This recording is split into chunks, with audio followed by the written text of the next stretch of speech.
Are you seeing this on your DT466 and it's coming from the center of your vehicle, right underneath your engine? Chances are you may have a bad water pump.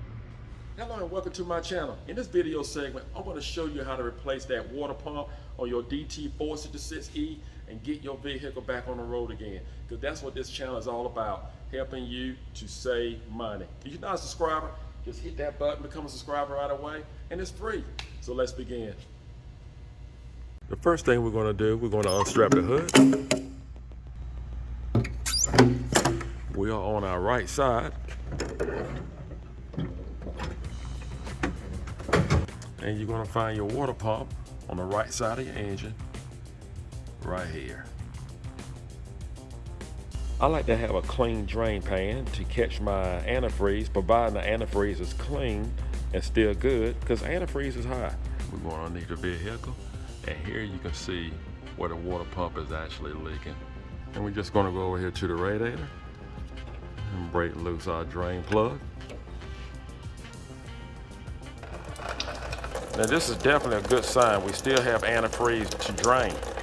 In some cases, if you do not have antifreeze to drain, it'll make you a little concerned.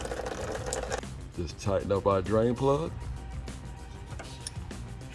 Now what I'm going to do, I'm going to remove these 4 bolts here before I loosen up on the tensioner for the belt. And you need a 5/16 socket with a ratchet.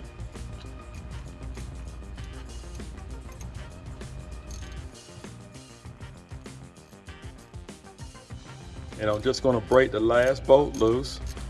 Not going to take it off completely. What we're going to do is loosen up on the tensioner right here. And we're going to use a 1/2-inch breaker bar to release the belt. And so we can remove the belt off of the water pump. And we're just going to put it right in here. Loosen up on our belt.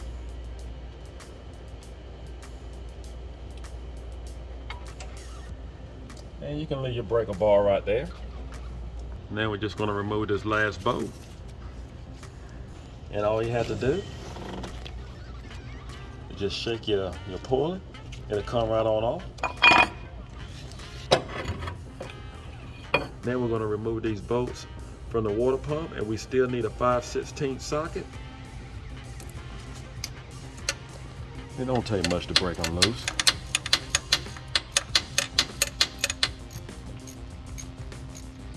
You do not have to remove the tensioner unless you just want to see the water pump. Okay, we got all the bolts out and we remove all 6 bolts. You can use an 8mm or a 5/16. Now we have one bolt that you need a 10mm, which is this bolt here. Now on the back side of that 10mm bolt, there's a nut back here. And you just make sure you keep both of them together, the nut and bolt. We're just going to take a hammer and we're just going to tap on the water pump.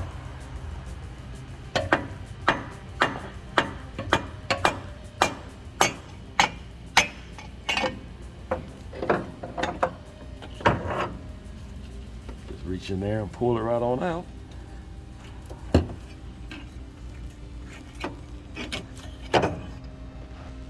Here's the water pump, and look like that's where it was leaking from. And that O-ring, which we have a new one for the new water pump, and that O-ring goes right here.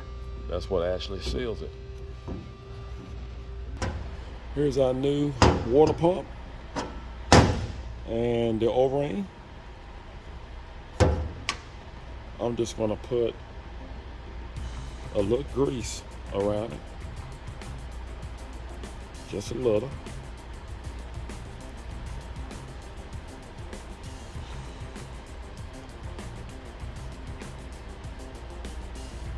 Just put it right in place. That will help it to stay in place.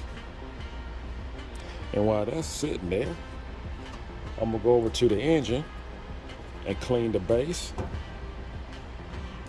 I'm gonna take my scraper, go in here and clean the base.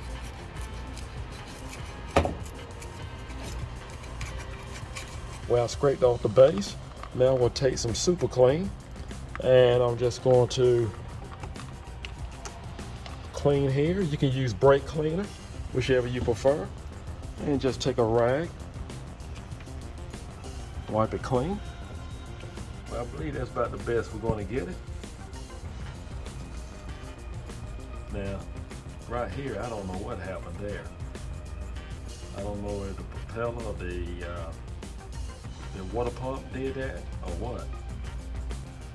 I don't see anything that was damaged here.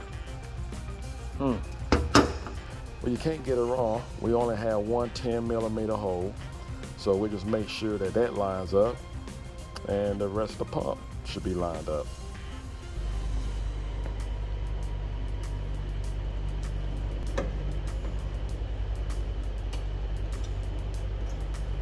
Be extra careful with the O-ring. Just slide it right into place. Well, we have all the bolts put back in on our new water pump. Now I'm going to put back on the pulley. And once I install the pulley and I place back all 4 bolts, I'm going to wait until I put the belt back on the pulley before I tighten down the pulley.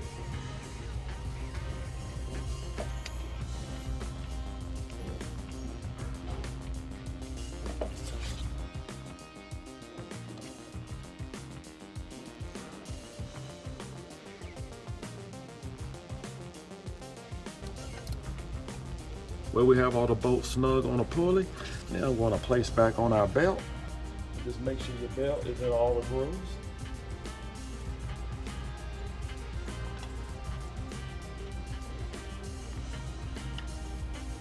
Now we can remove this breaker bar. Now we have our belt on, we can tighten up our bolts. Well, we're going to save a little money. We're going to reuse our coolant.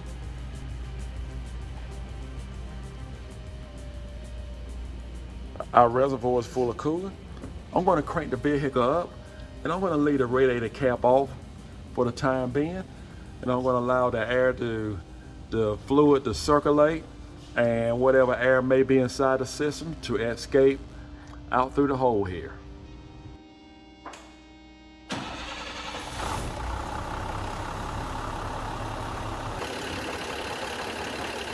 We're going to leave this open, allow air to escape.